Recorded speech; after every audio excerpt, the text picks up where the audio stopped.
गुरुदेव जय गुरुदेव जय गुरुदेव जय गुरुदेव जय गुरुदेव जय गुरुदेव जय गुरुदेव। नाम किसका?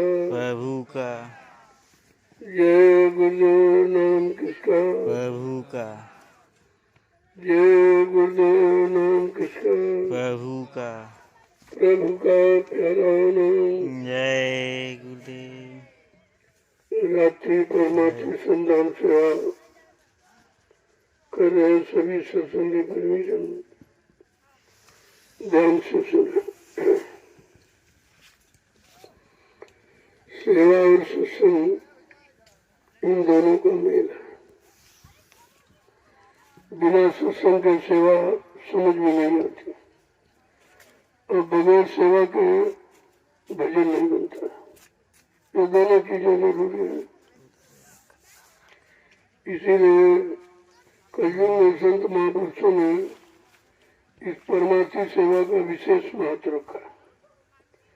वैसे सेवाएं तो हम रोज ही करते हो, परिवार में बाल बच्चों के लिए, उनके पालन पोषण के लिए, खेती है, दुकान है, दफ्तर है, बिजनेस, व्यापार, मजदूरी, तो सभी आप करते हो।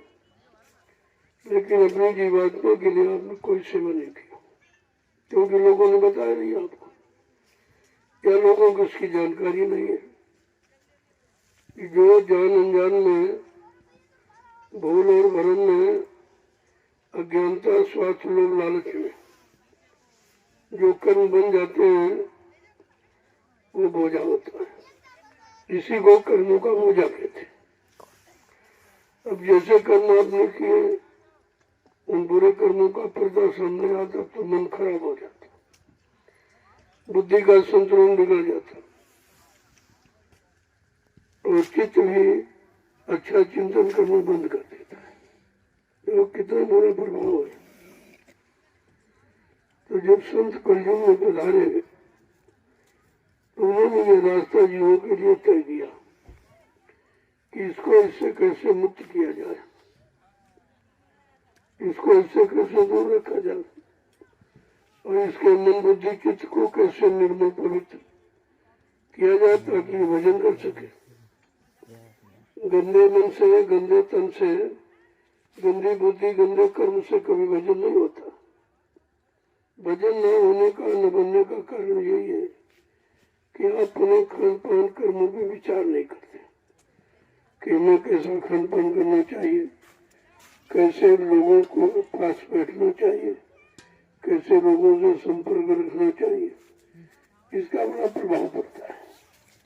भजनानंदी को चाहिए कि बहुत सोच समझ कर लोगों से अपना संपर्क करें, क्योंकि संग दोष का बड़ा प्रभाव पड़ता है। अगर रोगी का साथ करो तो रोग के कीटाणु आप पर आगे रखे, भोगी का साथ करो तो भोग के कीटाणु, और योगी का साथ करो तो योग के कीटाणु। ये भी एक तरह का संक्रामक रोग होता है कर्मों का। इसलिए संत महापुरुषों ने कहा जो साधक विचारधारा के हैं, जिनको साधना करनी है, अपनी जीवात्मा का कल्याण करना है, उनको परहेज करना चाहिए। ये परहेज है कि कैसे लोगों के बीच में रहें, किनसे हम संपर्क बनाएं, जो मतलब यानी, क्योंकि जब साधक मिलेगा तो तुम्हारी मन की कचाई को निकाल देगा। साधक होना चाहिए, बालक नहीं। साधक, साधक का मतलब जिसने तन मन वचन इंद्रियों को साध दिया, रोक लिया, यानी कंट्रोल, नियंत्रण कर लिया, उसको साधक कहते। इसलिए आपको क्या साधना, क्या पकड़ना, इस पर विचार करो। मन को साधना माने रोकना और शब्द को पकड़ना। जो ऊपर से आवाज आ रही है, जिसे हिंदू महात्माओं ने ब्रह्मवाणी, आकाशवाणी, ईश्वरवाणी, अनहदवाणी करके पुकारा, और मुसलमान फकीरों ने कलमा रायत करके बात देखी। केवल भाषा का अंतर है, और उसी भाषा के झगड़े में बेचारे लोग फंस गए और एक दूसरे से दूरी बनाने लगे, मतलब मिलना जुलना बंद कर दिया, और जो मानवता का व्यवहार वो खत्म हो गया। परेशानी का एक ये भी कारण है कि हमको कैसे लोगों के बीच रहना चाहिए, कैसे लोगों का साथ करना चाहिए, कैसे लोगों को छूना चाहिए, और कैसे लोगों की कमाई का खाना चाहिए, ये सब विचार। इसका वजन पर बहुत असर पड़ता, और तुम इसका कोई विचार करते नहीं, जहाँ चाहते वहाँ खा लिया, जहाँ चाहिए वहाँ मुंह मार दिया। अरे ये स्वाद जो है जीवा का, ये इंद्रियों को चलाना कर देता, क्योंकि जिभ्या और निभ्या दो को साधना, यानी जीव को मतलब इन चटपटे तीखे पदार्थों से थोड़ा बचा के रखना है, और निभ्या यानी इंद्रियों का जो आपका प्रयोग है वो सीमित होना चाहिए, जरूरत पर जरूरत भर। इन सब चीजों का जो विचार रखोगे तो आपकी साधना में कमी नहीं होती। साधना में कमी क्यों है, साधन भजन क्यों ठीक से नहीं बनता है, उसका कारण है कि आपको अपने खान पान पर कभी रोक नहीं लगाता। जैसा खाओ अन्न वैसा बने तन मन, जब ये लिखा है जैसी कमाई खाओगे और जैसे कमाई करने वाले लोगों के पास रहोगे उनका खाओगे, तो आपकी बस मन वैसे हो जाएगा। जैसा करो आहार वैसे बने विचार। अब जैसा आपका आहार विहार भोजन होगा वैसे तुम्हारे विचार बनेंगे। विचारों का जन्म आहार पर होता है।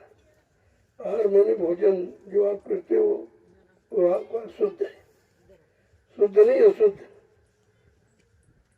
शुद्ध का मतलब कोई चिकना चुपड़ा, कोई देखने में अच्छा, ऐसे जो मन को खराब न करे, बुद्धि को का नियंत्रण खराब न करे और चित्त का चिंतन खराब न करे, वो शुद्ध है।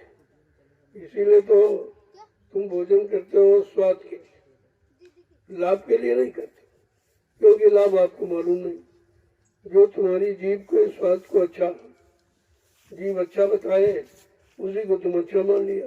ये बहुत ही बड़ी भूल है, और ये भूल जब तक तुम्हारी खत्म नहीं होगी तब तक आप मतलब यानी साधनों का लाभ नहीं प्राप्त कर सकते। साधन भजन न करने का, न बनने का सबसे बड़ा कारण ये है। इसलिए आपको भंडारों में बहुत सादा भोजन दिया, इससे बीमारियां कम हो जाती हैं या धीरे धीरे बीमारी खत्म भी हो जाती है। तो भोजन का असर शरीर पर, मन बुद्धि चित्त सब पर पड़ता है, इसीलिए वजन का असर वजन पर पड़ता है। भंडारों में बहुत सात्विक हो जाओ, बहुत सादा।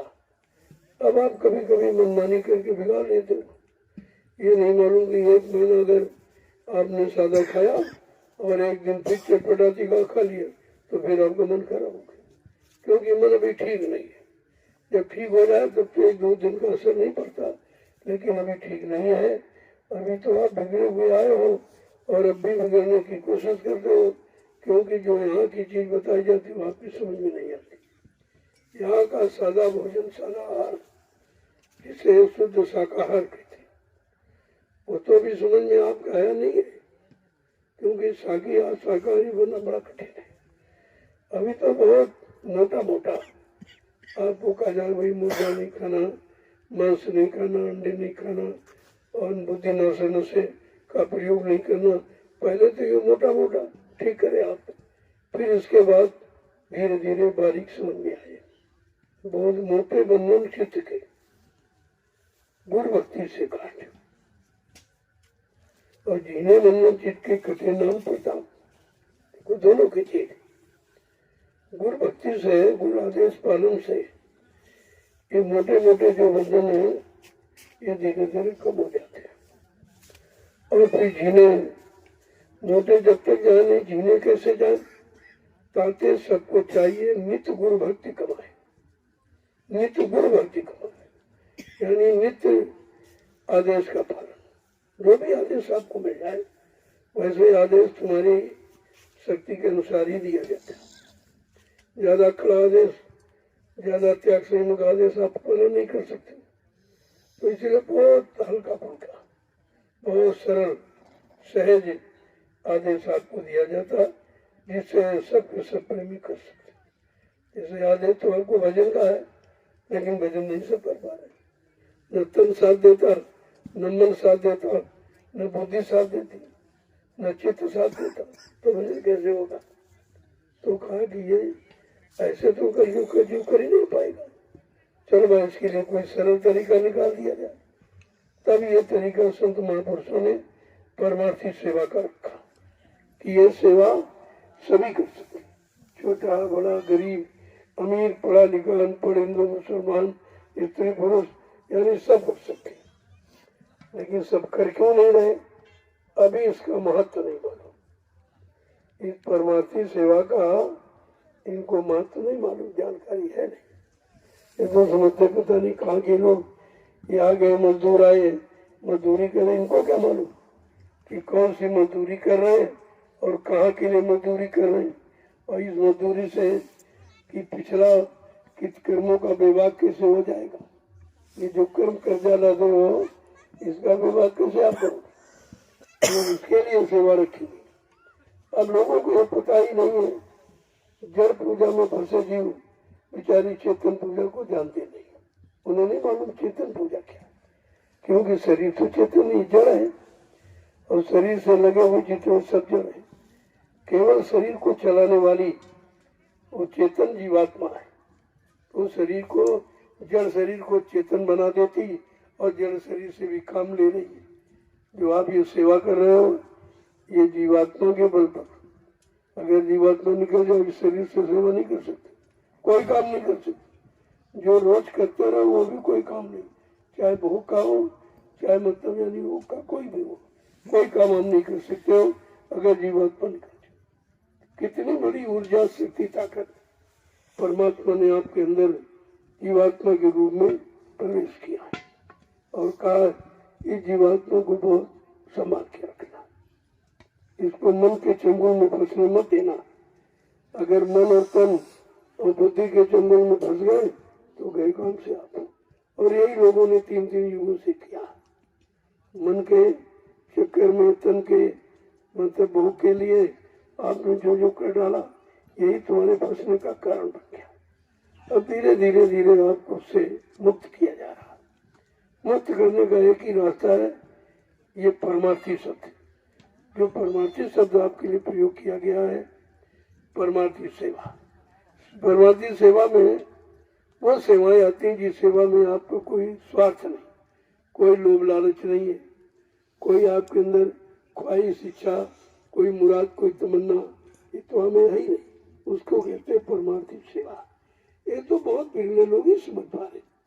संत मत यद्य धीरे धीरे 550 वर्ष पुराना हो गया, लेकिन फिर भी अभी संत मत की उचित परिभाषा, संत मत का उचित ज्ञान अभी लोगों को नहीं है।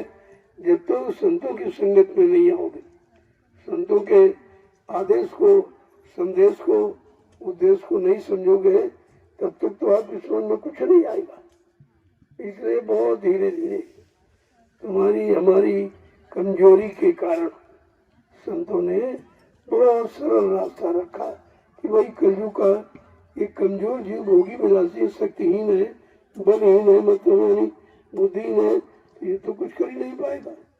और इसको ले जाने का संकल्प महापुरुषों ने ले लिया। अब उन्होंने संकल्प लिया तो वही कोई न कोई रास्ता आपके लिए निकालेंगे। तो उन्होंने ये सरल रास्ता निकाला, परमार्थी संधान सेवा। इसमें बहुत लाभ छिपा हुआ है। पहली बात तो आप करोगे तो आपका शरीर स्वस्थ हो रहा, दूसरी बात आपके किए हुए पाप कर्मों की अदायगी हो रही, तीसरा लाभ ये है जो तुम्हारे श्रम परिश्रम से जो व्यवस्था ये बनाई जा रही, जो आगे आने वाले समय में करोड़ों लोग लाभ उठाएंगे, ये है परमार्थी लाभ। जो कितना बड़ा लाभ निकला, और ये किसी को मालूम नहीं। दुनिया के लोग इससे बहुत दूर है, ज्ञानी ध्यानी विज्ञानी इससे बहुत दूर है।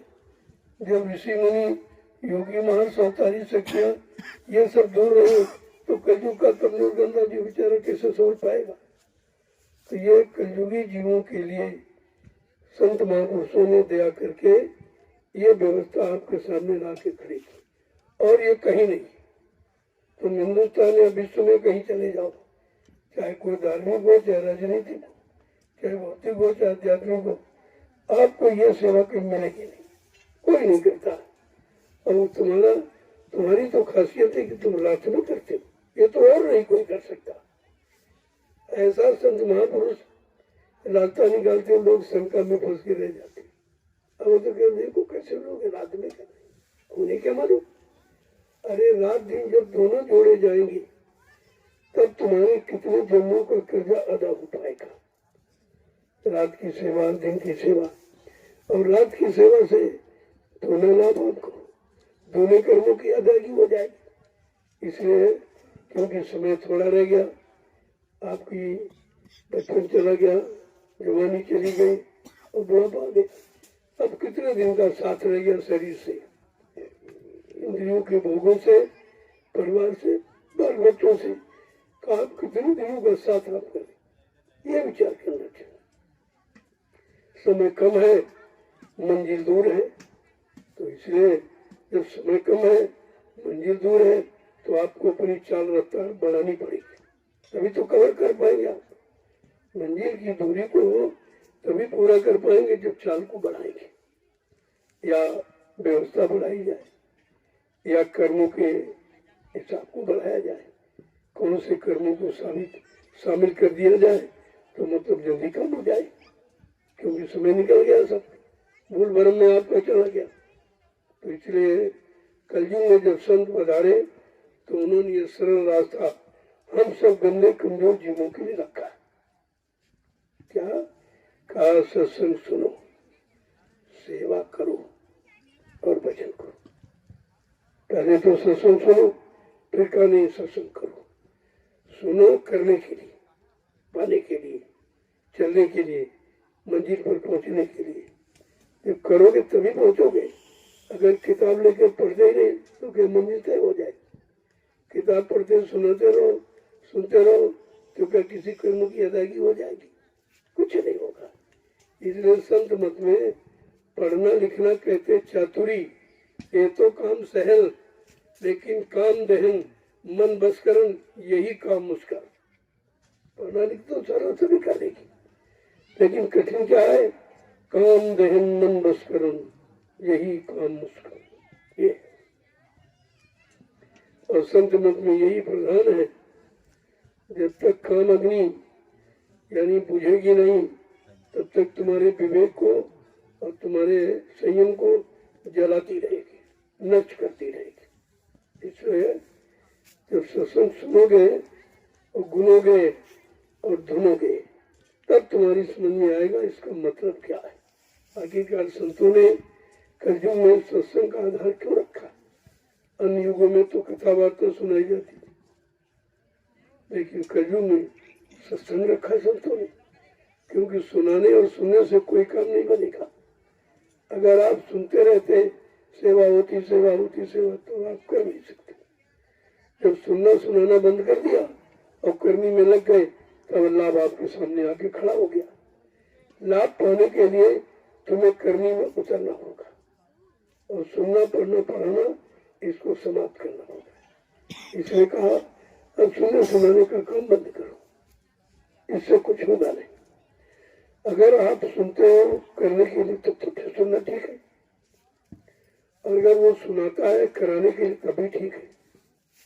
इसलिए कहा एक ने सुनी और एक ने मानी, और नानक कहेंगे दोनों ज्ञानी।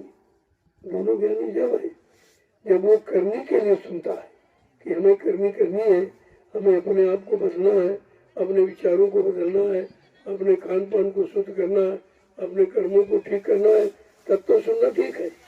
और केवल दूसरों को सुनाने के लिए भाषणवादी प्रवचन, तो ये तुम्हारे लिए जहर, बहुत नुकसान है, किसी तरह का लाभ इसमें नहीं। इसलिए संत मत कहता कहना न बोलना, कुत्ता ले जुमा पर रखना, और चुटकी का खेल अब की चुटकी बजा दिखाना। कितनी बड़ी बात कह दी। अगर संतों के वचनों को समझ लो और विश्वास करके अपने जीवन में उतारने लगो, बहुत सरल है। अगर शंका संदेह भूल ब्रह्म रहेगी तो पूछो, फिर नहीं निकल पाओगे। शंका तो कभी निकलने नहीं थी, शंका विनाश की जड़ है। शंका से बचने के लिए आपको त्रेता युग का इतिहास, राम रावण के संग्राम का रखा गया कि अगर वो मान लेता, विद्वान होते हुए भी नहीं माना, जो 4 वेद 6 7 18 पुराणों का क्या था, जब सच्ची अच्छी बात धर्म की उसके समझ में नहीं आई तो हम सब कलयुग के गंदे कमजोर युग कैसे समझ सकते। तो संतों ने कहा नहीं, वो कराने वाला होना चाहिए, न सुनाने वाला करा पाएगा, न बताने वाला करा पाएगा, न भाषण प्रवचन करके ठीक कर पाएगा। आपको ठीक करेगा जब आपको अच्छी करनी में उतारेगा। करनी तो आप करते हो, लेकिन वो इंद्रियों के शुभ कर्म की करनी, वो जीवात्मा के पुण्य कर्मों की करनी नहीं है। करनी भी आपको समझना है कि करनी कैसी करो। कहा करनी करो मार मन डालो, इंद्री भोग विचारो, इतना काम करो तुम की, फिर आगे की सतगुण जानी। इतना काम हमें आपको शरीर इंद्रियों से करना है, क्योंकि हमने आपने शरीर में इंद्रियों को खराब किया, भोगों में लगा करके। अब वो कमजोर हो गई, वो शक्तिहीन बलहीन विवेकहीन हो गई। अब उनको ठीक करने के लिए हमको संतों की शुभ कर्म में उतरना पड़ेगा। उन्होंने आत्मिक कर्म रखा। अन्य युगों में शारीरिक कर्म जो कर्म थे कि पूजा करो, पाठ करो, तीर्थ करो, व्रत करो, हवन जप, गंगा स्नान, ये सतयुग त्रेता द्वापर के कर्म है, कलयुग के नहीं है। इसलिए हम कलयुग में जो कर रहे हैं उनको कोई लाभ नहीं मिल रहा, नुकसान हो रहा। आप देख रहे हो पानी का हंगामा मचा कुंभ में, और कितने बेचारे मर गए। डुबकी लगाने से अगर पुण्यात्मा पुण्य हो जाता तो पुण्य तो बचाती है, पुण्य मिटाती नहीं है। ये कैसी पुण्य बेचारे पुण्य करने गए मर गए, और ऐसे मर गए अकाल मौत में चली गई पृथ्वी में। इससे तो सबसे बड़ा दुष्कर्म हो गया। अब लोगों की समझ में नहीं आ रहा, क्योंकि उनको खुद ही नहीं मालूम है कि मतलब जड़ कर्म कौन है, चेतन कर्म कौन है, चेतन कर्म का काम क्या, जड़ कर्म का काम क्या, जड़ क्या देता है, चेतन क्या देता है। अगर यही जानकारी करा दी गई होती तो तुम पत्थर और पानी और कागज इस जड़ता में कभी नहीं फंसते, और आज सबके सब फंसे पड़े, और 3 युगों से फंसे बेचारे निकल नहीं पा रहे। अगर संतों की शरण में आ जाते, उनके परमार्थी वचनों को सुन लेते, तो इस जड़ता की ममता से आपको रिहाई मिल, छुट्टी मिल जाती। और छुट्टी पाना ही मुक्ति पाना होता, मुक्त हो जाते, मतलब मुक्त हो जाते। मुक्त का मतलब कोई कर्जा नहीं रहता कर्म का, कोई पाप पुण्य का कोई कर्जा, कोई शुभ अशुभ कर्मों का कोई कर्जा नहीं रहता। इसको कहते मुक्त होना। पहली बात तो कर्म विधान से मुक्त हो जाओ। जो काल ने हम सब जीवों को फंसाने के लिए ये जो कर्मों का विधान बनाया, एक अच्छा एक बुरा, इसी को पाप और शुभ अशुभ कहते हो आप। पहली बात इससे दोनों से अलग होते। भगवान कृष्ण ने गीता में यही उपदेश किया था अपने प्रिय मित्र उद्धव को। उद्धव बहुत प्रिय मित्र थे और 24 घंटे साथ रहते थे। जब कृष्ण भगवान का काम पूरा हो गया, जिस काम के लिए उनको भेजा, आया नहीं भेजा गया था कि जाओ धर्म की स्थापना करना, और न माने तो दुष्टों का संहार करना, और भक्त जनों की मदद करना, और काम करके वापस आ जाना। इसके अतिरिक्त उनको कोई लाभ देने का अधिकार नहीं दिया गया को, और उन्होंने यही काम किया। किसी को मुक्ति नहीं दी, क्योंकि मुक्ति उनके पास नहीं है। मुक्ति के बारे में स्पष्ट कह दिया गया कि मुक्ति संत चरण की दासी, मुक्ति संतों के चरणों में है।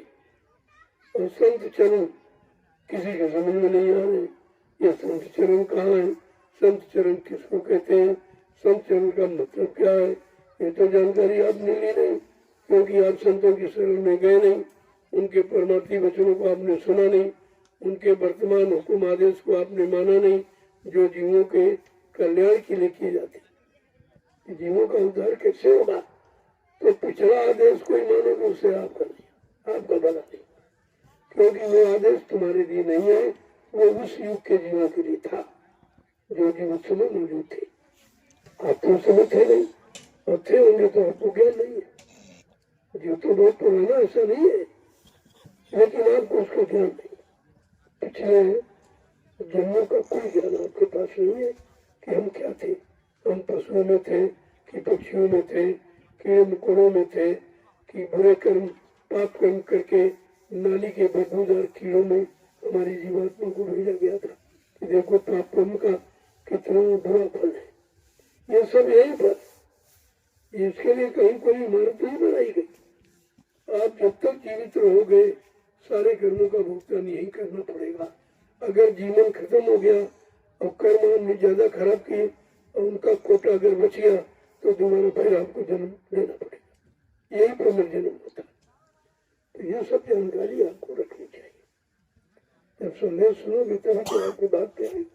संदेश सुनो और अपने लिए निजी आदेश मानो, दूसरे के लिए नहीं, अपने लिए, कि हमारे लिए आदेश हो रहा, हमको इशारा किया जा रहा, हमको जगाया जा रहा, हमको खड़ा किया जा रहा, हमारे कल्याण के लिए ये मेहनत परिश्रम की जा रही। अगर ये जीव समझ ले तो बनने में देर नहीं। अभी आप यही नहीं लोग सोचते पता नहीं किसके लिए कह रहे, ये रात में कह रहे पता नहीं किसके लिए कह, अरे ये सबके लिए कह रहे, क्योंकि रात में सभी अपने अपने घरों में होते, पक्षी अपने घोंसलों में और मतलब पशु भी अपने निवास स्थान में, तो सत्य को में रहते हैं। उसमें संदेश दिया जाए तो सब लोग सुने। इसलिए रात्रि में ये जो कहीं नहीं होगा और कोई नहीं कर रहा, वो काम आपके लिए प्रारंभ कर दिया गया। आगे आने वाले समय में आप अपना काम बना लो और धीरे से काल माया के देश से निकल कर अपनी जीवात्मा को घर पहुंचा दो। सिर्फ यही काम हमें आपको करना। जब तक ये काम करने कराने वाला नहीं मिलेगा तब तक तुम्हारा कोई भला नहीं हो सकता। कहीं चले जाओ, कहीं भटको किसी पास, लेकिन वो काम आपका करा नहीं सकता। जिसने स्वयं अपना काम कर लिया वो मिलेंगे तो आपको काम करा देंगे। और उनकी पहचान तो आपके पास है नहीं, किसने अपना काम कर लिया किसने नहीं किया, तो वो तो पहचान दिखाई देगी। जब करीब में आओगे और सुनोगे और दया का एहसास करोगे तो दया खुद परिचय दे देगी। आपको भी परिचय लेने की जरूरत नहीं है, दया खुद परिचय दे देगी। अब दया पाने के लिए दया का उल्टा याद, याद माने जो उन्होंने कहा, जो वचन फरमाए, जो आदेश समय समय पर दिया जीवों के लिए, उसकी याद करना ही दया पाने का तरीका है। और दया कहीं रखी नहीं उठा के दे दी जाए, तो आदेश पालन पर ही आपकी दया मिली। और आप आदेश पालन भूल जाते हो, कभी आलस कर जाते हो, कभी नींद के उसमें, और कभी लोगों के बहकावे में, और कभी मन के भीतर में आकर मन कहता है चलो चलो सो, कहाँ जाओगे इतने टाइम, ये रात में कोई काम करने समय। अरे तुम्हें ये नहीं मालूम है कि रात दिन जब दोनों यानी नियम अपनाओगे तो जल्दी में फिर निकल जाओगे। इतना बोला कई जन्म हजारों जन्म को लेने पड़ेंगे, ऐसे नहीं उद्धार होता। जय गुरुदेव। जय गुरुदेव। लोगों ये देख तो समझ रहे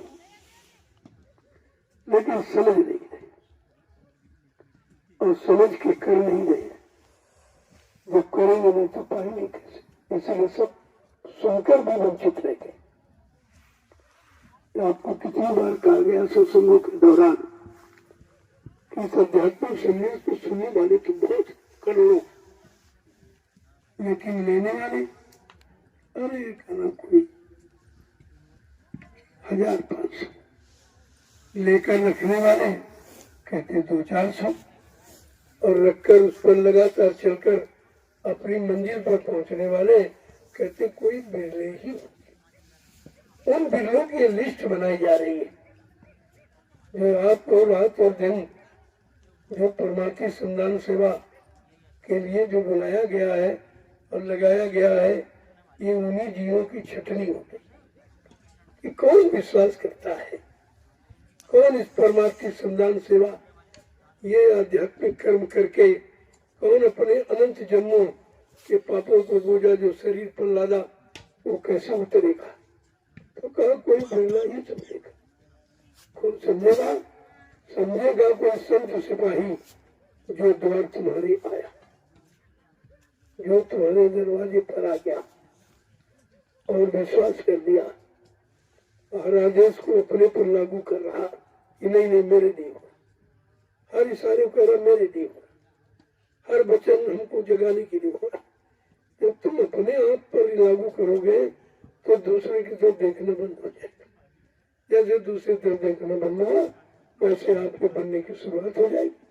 और दूसरी तरफ देखते रहोगे तो तुम्हारा सुधार नहीं होगा। दूसरों से कहते रहोगे तब भी सुधार, दूसरों की सुनते रहोगे सुनाते रहोगे, तुम्हारा काम नहीं। तुम्हारा काम होगा ये सब बंद करके करने में लग जाओ। जब करने में जुड़ जाओगे तो करनी तुमको अनुभव करा देगी और करनी ही विश्वास करा देगी और करनी बिल्कुल लाभ के करीब पहुंचा देगी। इसलिए आज सभी लोग देख रहे हैं। ये रात्रि में हमने क्यों रखा कि रात में सब लोग अपने अपने घरों में होते, और देखेंगे। जब देखेंगे तो कुछ विचार करेंगे। जब विचार दिन में आएगा कि भाई ये कहाँ हो रहा, चलो चल के देखें, तो नैमिषारण्य की पावन पर आना शुरू कर देंगे और आने लगेंगे तो कुछ न कुछ करने लगेंगे। जब करने लगेंगे तो कुछ न कुछ पाने लगेंगे। ये सब चीजें बात ध्यान में रखें। सारा हिंदुस्तान देख रहा, आप तो बड़ी सेवा में लगे क्योंकि विराट तो इसी में रखा गया। तुम्हारा इधर उधर देखना बंद हो जाए और देखोगे तुम्हारे में बंद भाग जाएगा। जो लक्ष्य निशाना उससे आप हट जाओगे। इसलिए रात्रि परमार्थी सम्मान सेवा रखी गई। ऐसे नहीं है, ये बड़ा गुण राज है और ये संत महापुरुषों के सिवा कोई नहीं जानता इसको। अब रात में सेवा कर तो कोई दिखाई नहीं दे रहा, नहीं इधर उधर किसी की तरफ झांकोगे ताकोगे, न तुम्हारा मन इधर उधर भागेगा। जब किसी को देखोगे नहीं तो कोई विचार नहीं बनेगा। आंख से देखते तभी विचार बनते। तो ये सब रात्रि परमार्थी सम्मान सेवा का महत्व पहले देखिए कि सारे विकारों से तुम्हारे मन को हटा दिया गया और आप नहीं हटा पाए। न पूजा करके, न पाठ करके, न तीर्थ में जाके, न व्रत में, न पानी में, न पत्थर में, कहीं जा करके आपने अपने मन को शांत नहीं कर पाया और मन को एकाग्र नहीं कर पाया, मन को विषय भोगों गंदगी से हटा नहीं पाया। लेकिन रात्रि परमार्थी सम्मान सेवा सारी गंदगी से अलग कर दी। जब कोई दिखाई नहीं देगा तो मन जाएगा। जब कोई बोली नहीं रहा, सब सो रहे, आपसे कह रहे, आप लाभ उठा रहे और सब सो रहे और तुम जाकर अपना काम बना रहे हो और मन को शांति प्रदान कर रहे हो।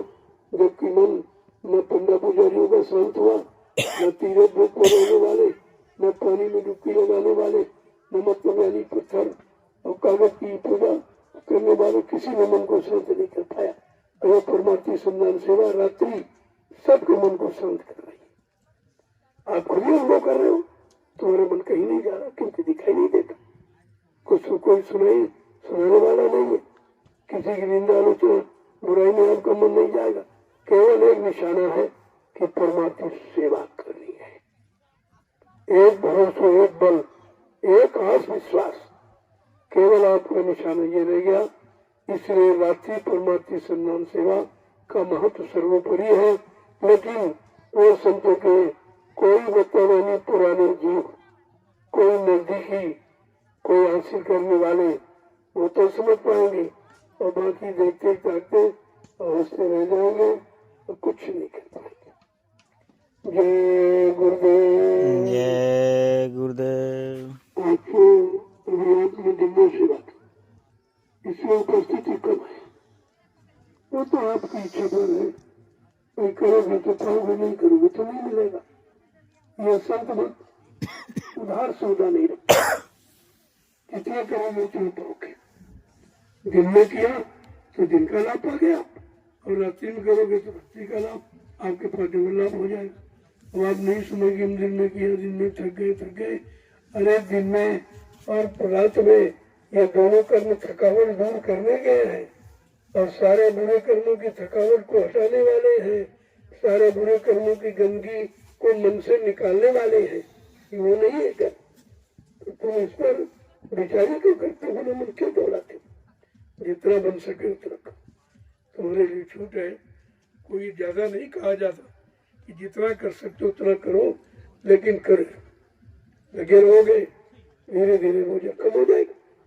और जो करना बंद कर दो वहीं पर रुक जाओगे तो आपने नुकसान कर लिया अपना, किसी का नहीं, अपना नुकसान के लिए। अब तुम्हारा मन थक गया कि मन के हारे हार मन के जीते जीत, तुमने मन को हरा लिया। अब मन हार गया, मैं हिम्मत है उसमें, मैं कोई बल है, और धीरे धीरे आलस और प्रमाद और निद्रा ने आपको घेर लिया, मन को खराब कर दिया। आपको रात्रि में इसीलिए ये परमात्मा सम्मान सेवा में लगाया गया कि तुम्हारा सोना कम हो जाए, तुम्हारा भगना कम हो जाए, तुम्हारा इधर उधर चिंतन, दूसरों की निंदा आलोचना बुराई के तरफ मन को जाने कम हो जाए। इसलिए रात्रि परमात्मा सम्मान सेवा का चुनाव किया गया। ये ऐसे नहीं हो रहा। आगे आने वाले समय में लोग पश्चाताप करेंगे, क्योंकि सेवा हमेशा नहीं रहेगी। ये मत सोचो कि आज हो रही तो होती नहीं, सब दिन न होते एक समाना, सब दिन एक समान नहीं होती। जो आज सेवा है हो सकता कल न हो मिले आपको। जो जीवों को मिल रहा है, आप देखते हो बड़े बड़े कार्यक्रमों में सेवा नहीं मिलती, ज्यादा लोग आ जाते, सेवा कर ही नहीं पाते। और अभी आपके लिए मौका है, इसलिए टोलियां बना दी गई कि भाई टोलियों में चले आओ, सेवा का लाभ किसी तरह से आपको इस सेवा का लाभ मिलना चाहिए, उद्देश्य है। अब आप अपने उद्देश्य को हल करना चाहते हो तो इस सेवा को आपको समझना। जय गुरुदेव। जय गुरुदेव। अब की चूके फिर 84 जाए। अगर अब की बार इस परमार्थी सम्मान सेवा से चूक गए तो तुम्हारी 484 लाख नरकों की योनियों से कोई बचा नहीं सकता, कोई नहीं बचा, कोई रास्ता ही नहीं। इसीलिए संत महापुरुषों ने कर्जों में बड़ा शोध किया, विचार किया और ऐसी सेवा रखी कि दुनिया लोग समझे नहीं पाएंगे और तुम अपना काम बना लो। क्योंकि रात में लोग तो सोते हैं, सोएगा सो खोएगा और जागेगा सो पाएगा। ये सिद्धांत पुराना है। अब तुम न जाग पा रहे हो, न मन से जगे हो, न तन से जगे हो, न इंद्रियों से जगे हो, न बुद्धि से जगे हो, तुम सब तरफ से सो रहे हो। तो बताओ तुमको जगने का लाभ कैसे मिलेगा? सोने वाला कभी जगने का लाभ नहीं प्राप्त कर सकता, जगने वाला जगने का लाभ प्राप्त करेगा। इसलिए बड़ी समझदारी के साथ परमार्थी सम्मान सेवा में लगकर धीरे से अपना काम बना लो। अगर ये सेवा छूट गई तो पता नहीं फिर आमन हो जाए, तुमको मानो तुम मिले मिले न मिले कोई जरूरी नहीं है। ये तो करोड़ों जन्मों की तपस्या, करोड़ों जन्मों के पुण्य, करोड़ों जन्मों की सेवाएं जब आपकी एकत्र हुई है, तब ये मानो अनमोल पंचभौतिक शरीर मंदिर आपको परमात्मा ने प्रभु से मिलने के लिए दिया। और ये काम अगर न हुआ तो आपका व्यर्थ में चला जाए। जय गुरुदेव। जय गुरुदेव। तो आप मैं दिन में भी रहा, थोड़ा इंतजार बैठा रहा, और मैंने कोई स्नान नहीं किया। भोजन भी मैंने वहीं पर 4 बजे किया और पूरा बैठा रहा, देखता रहा कि कर्मी लगे हैं, मेहनत करते हैं, तो हमको भी उनके साथ मेहनत करनी चाहिए।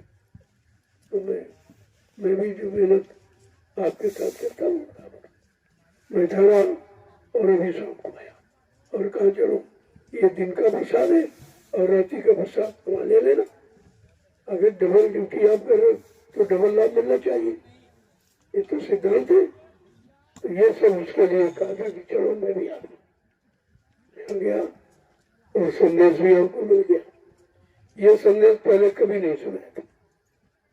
अब ये देखो कि अब समय मोड़ ले रहा। पहले कहा गया था अभी सत्संग सुनाने की तैयारी की है, सत्संग तो आगे सुनने को मिलेगा। वो समय धीरे धीरे आपके करीब आ रहा है और संदेश जारी हो गया। अब धीरे धीरे उस संदेश पर आपको विचार करना चाहिए। अगर चूक गए, घरों में बैठे रहे, तो ये घर में दोबारा आने का मौका नहीं मिलेगा। जो घर आपने बनाया है उस घर में दोबारा आप नहीं आ सकते, दोबारा नहीं आ सकते। ये मत सोचो हमने घर बनाया, हमने जमीन बनाई, हमने मकान बनाया, हमने बाल बच्चे बनाए, सामान इकट्ठा किया, तो ये सामान तुम्हारा नहीं है, ये तो पराया है, ये दोबारा आपके प्रयोग में नहीं आएगा। अगर दोबारा इस सामान का प्रयोग करना चाहते हो तो कुछ मानवीय कर्म करो ताकि मानव शरीर मिल जाए आपको। अब तो आप मानवीय कर्म में नहीं दानवीय कर्म करते, झूठ बोलना, छल कपट करना, बेईमानी करना, हिंसा करना, चोरी करना, डकैती करना, व्यभिचार करना, कुचार करना, यानी इसके अलावा कोई अच्छा कर्म तो आप नहीं करते। जब अच्छा कर्म नहीं करोगे तो ये मानव शरीर दोबारा मिलेगा नहीं है, और जब मिलेगा नहीं, जो आपने बनाया इसका प्रयोग भी आप नहीं कर सकते। अगर अपनी बनाई व्यवस्था का दोबारा प्रयोग करना चाहते हो तो कुछ मानवीय कर्म करो, इंसानियत का, इंसान बनो, हैवान शैतान नहीं, इंसान, और इंसानियत कर्म करो तो दोबारा मालिक एक बार आप पर फिर मौका कर दे, जाओ भाई, फिर शरीर मिल जाएगा और बने की दिए सामान का प्रयोग कर लो और इसी में समय बचाकर परमात्मा का भजन कर लो, जो हमेशा के लिए काल माया का देश ही छूट जाए आपका, न जन्म लेना पड़े, न मृत्यु के हवाले होना पड़े। तो यह समय आपको इस काम के लिए मिला। जय गुरुदेव, जय गुरुदेव, जय गुरुदेव, जय गुरुदेव, जय गुरुदेव, जय गुरुदेव, जोर से बोलो, जय गुरुदेव, सब मिल बोलो, जय गुरुदेव, बोलना होगा, जय गुरुदेव, अभी से बोलो, जय गुरुदेव, दुख दर्द हरेंगे, जय गुरुदेव, सब कष्ट मिटेंगे, जय गुरुदेव, सुख शांति भी देंगे, जय गुरुदेव, सबके दाता, जय गुरुदेव, सबके मालिक, जय गुरुदेव, प्रेम से बोलो, जय ये गुरुदेव, नाम नहीं इंसान का, ये नाम है प्रभु का, ये काम नहीं इंसान का। ये काम है प्रभु का। प्रेमियों, आज का विशेष संदेश 15 फरवरी 2025, ये दिन तारीख याद रखे और इसको लोगों को पहुंचा दीजिए, ये भी आपकी सेवा होगी। जो लोग संदेश को सुन के जागेंगे, चेतेंगे और सेवा में मन को लगा देंगे, उस रात में तुम्हें तुम्हारा हिस्सा हो जाए, क्योंकि तुमने उनको सूचना दी। इसलिए अपने अपने मोबाइल में आज के संदेश को नोट करो और सब जगह भेजो। जब सुनेंगे तो उनके अंदर एक तड़प पैदा हो, इतने बड़े लाभ से हम वंचित रह गए, हम समझ नहीं पाए, हम घरों में पड़े रहे, सोते रहे, बीमारी झेलते रहे, हानि उठाते रहे, लेकिन जो लाभ की चीज हमारे यहाँ से निकल गई तो कम से कम पश्चाताप करेंगे। इस संदेश को आप जरूर भेजो।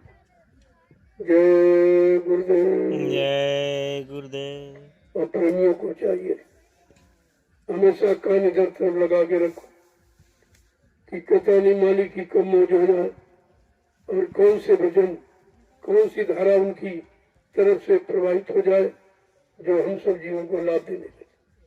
ये धारा उधर की होती, कहते नहीं भाई शब्द तुम्हारे ओठ हमारे, कहा शब्द तो मालिक है, और किसी मुख से उच्चारण करा दे, ये उनकी मौज मर्जी करने पर।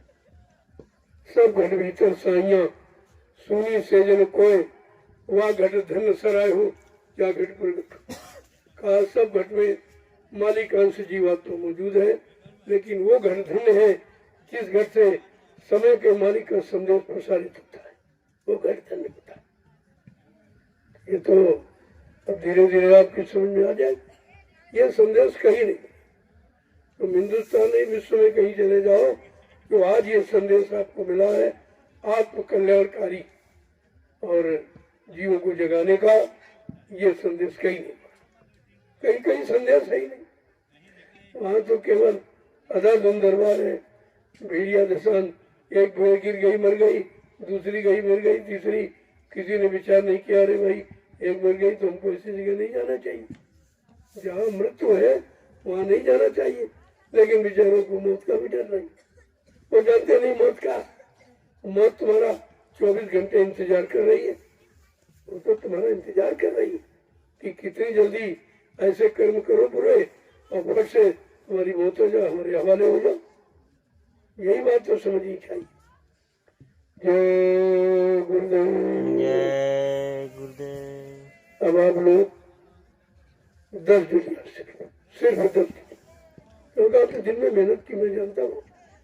10 दुनिया 5 हमारी 5 बराबर का है योग आज ये योग बराबर का 5 हमारी 5, क्योंकि मैं तो बुढ़ा हूँ, अभी शरीर से सेवा नहीं हो पा रही, लेकिन वैसे आपकी सेवा कर रहा हूँ।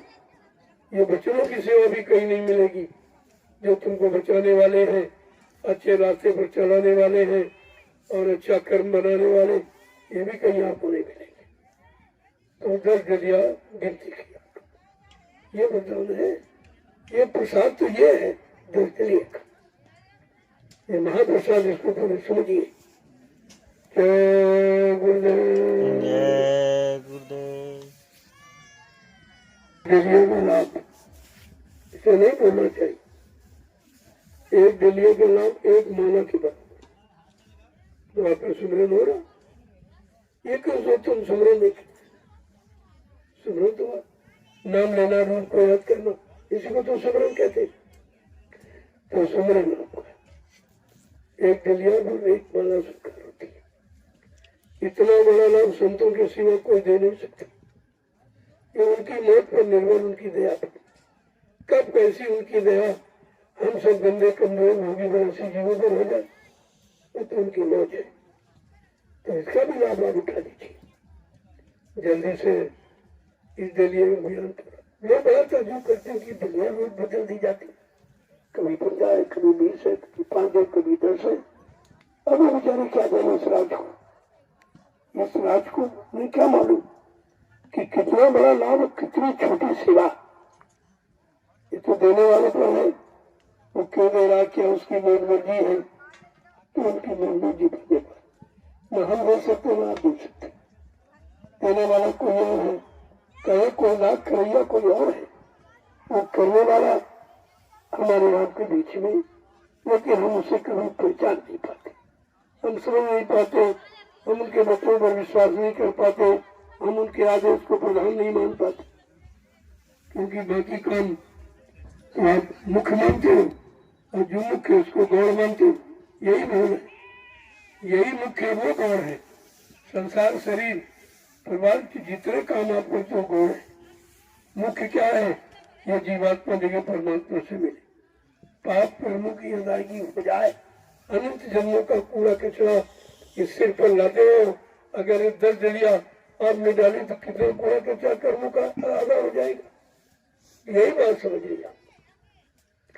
जय गुरुदेव। जय गुरुदेव। और ये काम कोई न कर सकता न करा सकता।